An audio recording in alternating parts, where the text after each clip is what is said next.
We often celebrate increased life expectancy as a victory for modern medicine and public policy.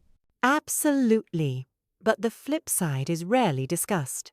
Every additional year of life changes the financial and social systems built for shorter lifespans. Right. It's not just about numbers on a spreadsheet. The real question is who shoulders the cost when people spend more years in frailty. And that cost gets hidden until the system starts to strain, especially in places like the UK, where the state pension and social care were designed for a very different demographic reality. To understand today's challenges, you have to look at the original bargain. For example, the first state pension in the UK was introduced in 1908. Back then, only about 62% survived past 60, and just 55% reached the legal pension age. Nearly half of all workers paid in, but never received a benefit. That built-in attrition meant the system was sustainable, because so many contributors never collected. But for children born in the 2000s, those numbers have flipped. 95% are expected to reach 60, and 92% are projected to make it to pension age.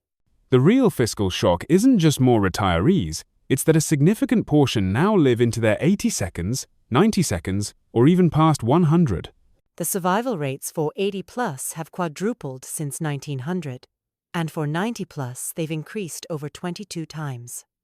That's not just more years, it's a whole new stage of high-dependency living. That's where social care costs skyrocket. In the early 1900s, living past 85 was rare, but now it's practically expected. Exactly. And these late life years are when the need for complex, expensive care becomes the new normal. The UK's state pension and social care are funded by today's workers, not past savings, a classic intergenerational contract. But that contract was built for a pyramid structure, with many young supporting a few old. Now, it's more like a column, with almost equal numbers, topped by a growing group of centenarians.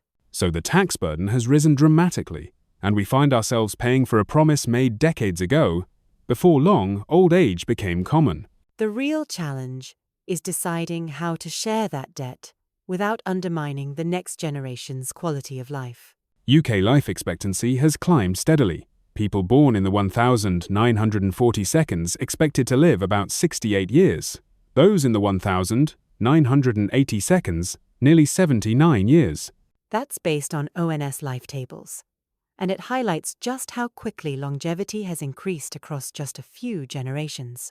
Social care costs rise sharply as people age. For example, a 5-year-old costs the system around £941 per year, but by age 85 it jumps to £4,000, and at 90 it's £7,400.